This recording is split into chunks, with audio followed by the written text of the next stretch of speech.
السلام علیکم ورحمۃ اللہ وبرکاتہ۔ ڈیئر ویورز، محترم ناظرین، اللہ تعالیٰ آپ لوگوں کو اپنے حفظ و امان میں رکھے۔ انسانوں کو اللہ تعالیٰ نے اسی لیے پیدا کیا ہے تاکہ وہ اللہ تعالیٰ کی عبادت کریں، اور عبادتیں اگر کارگر نہ ہوں، عبادتیں اگر اثردار نہ ہوں تو پھر ہماری زندگی ناکام ہے۔ تو آئیے آج ہم سنتے ہیں کہ ہم اپنی عبادت کو مؤثر کیسے بنائیں، اثردار کیسے بنائیں۔ سب سے پہلا جو کام ہے ہمارا، وہ کام یہ ہے کہ ہر عبادت کے لیے نیت میں اخلاص پیدا کریں، پیورٹی پیدا کریں۔ عبادت کو صرف اللہ کی خوشی کے لیے کریں، دکھاوے یا رسم کے طور پر نہیں۔ من چاہا تو کر لیا، لوگوں کو دکھانے کے لیے جو ہے کچھ کر لیا۔ یہ اخلاص جو ہے نا، عبادت کو سمجھ کر ادا کریں۔ آپ اگر سمجھ کر ادا نہیں کریں گے تو پھر عبادت میں وہ اثر پیدا نہیں ہوگا، کیونکہ جو قرآن کی تلاوت ہو رہی ہے یا جس سورہ کی آپ تلاوت کر رہے ہیں یا نماز میں جو پڑھی جانے والی دعائیں ہیں، اس کا مطلب اگر آپ سمجھنے کی کوشش نہیں کریں گے تو پھر وہ اثر پیدا نہیں ہوگا۔ اس لیے سمجھنے کی کوشش کریں کہ ہم اللہ سے کیا چاہتے ہیں، ہم اللہ سے کیا مانگتے ہیں۔ ہم جو ہے ان صورتوں کا، ان دعاؤں کا مفہوم و معنی اگر سمجھتے ہیں تو عبادت میں زیادہ خشوع و خضوع پیدا ہوگا۔ وضو اور طہارت کا خاص خیال رکھیں۔ عام طور پر جسم ہو، کپڑے ہو اور جگہوں کو جو ہے نا پاک رکھنا ہے، کیونکہ پاکی عبادت کا ایک لازمی حصہ ہے۔ وضو کو جلدی میں نہ کریں، بلکہ پوری توجہ کے ساتھ کریں کہ دل اور دماغ کو دنیاوی خیالات سے پاک کریں۔ نماز میں ادھر ادھر خیالات آنے سے بچنے کے لیے کچھ دیر اللہ کا ذکر کریں۔ ڈائریکٹ آپ نماز میں چلے جائیں گے تو ظاہر ہے آپ کا ذہن گھر پر تھا، آپ کا ذہن آپ کے بزنس ورک میں تھا، یا آپ کا ذہن بازاروں میں تھا، تو آپ کا ذہن بہت جلدی موو نہیں ہوگا، جلدی جو ہے عبادت کی طرف جو ہے منتقل نہیں ہوگا۔ اس لیے جب مسجد میں جائیں یا جہاں پر بھی آپ عبادت کر رہے ہوں تو آپ جو دنیاوی خیالات سے بچنے کے لیے اللہ کا ذکر کریں، اللہ کی تعریف بیان کریں۔ موبائل فون اور دیگر چیزوں کو ایک طرف رکھیں تاکہ مکمل توجہ جو ہے آپ کی عبادت پر ہو۔ عام طور پر مکمل توجہ عبادت پر نہیں ہوتی، اسی لیے عبادت میں کی جانے والی دعائیں بھی قبول نہیں ہوتی۔ آپ جب دنیائی میں کسی کو پکارتے ہیں اور بلاتے ہیں، اگر آپ پوری توجہ کے ساتھ ان کو نہیں بلائیں گے، اگنور کے حساب سے، نیگلیکٹ کے حساب سے کسی کو آپ کال کریں گے، بلائیں گے، تو وہ بھی آپ کی طرف ویسا دھیان نہیں دے گا۔ وہ تو خیر اللہ سبحانہ و تعالیٰ ہے۔ وقت کی پابندی کریں، وقت کی بہت بڑی اہمیت ہے۔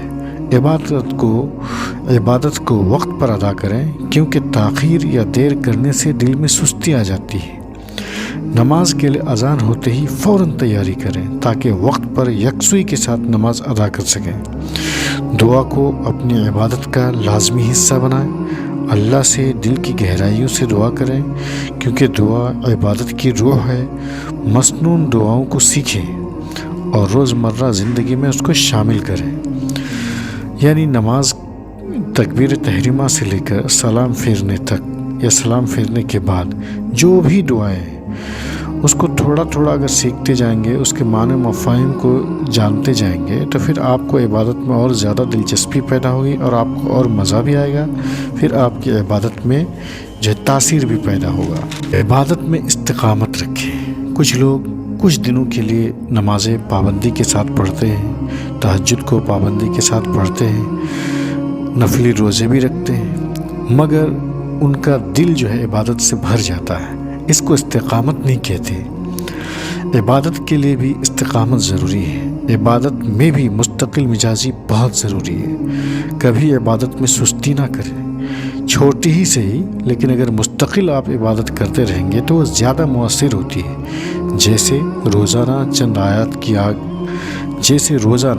آیات کی اگر آپ تلاوت کرتے ہیں تو یہ آپ کے لیے اور فائدہ مند ہے اور مؤثر ہو جائے گی۔ عبادت میں عاجزی اور خوف خدا پیدا کریں، ایک دم چھوٹا بن جائیں، ایسا بن جائے کہ آپ کسی لائق نہیں ہیں اللہ کے سامنے، اور ظاہر ہے اللہ کے سامنے ہم بے بس ہیں، محتاج ہیں، سب سے چھوٹے ہیں، ہماری کوئی اوقات نہیں ہے۔ اپنے گناہوں کو یاد کر کے اللہ کے سامنے گڑ گڑائیں اور معافی مانگیں۔ اللہ کی بڑائی کو، اللہ کی عظمت کو ذہن میں رکھتے ہوئے عبادت کریں تاکہ عاجزی اور محبت پیدا ہو۔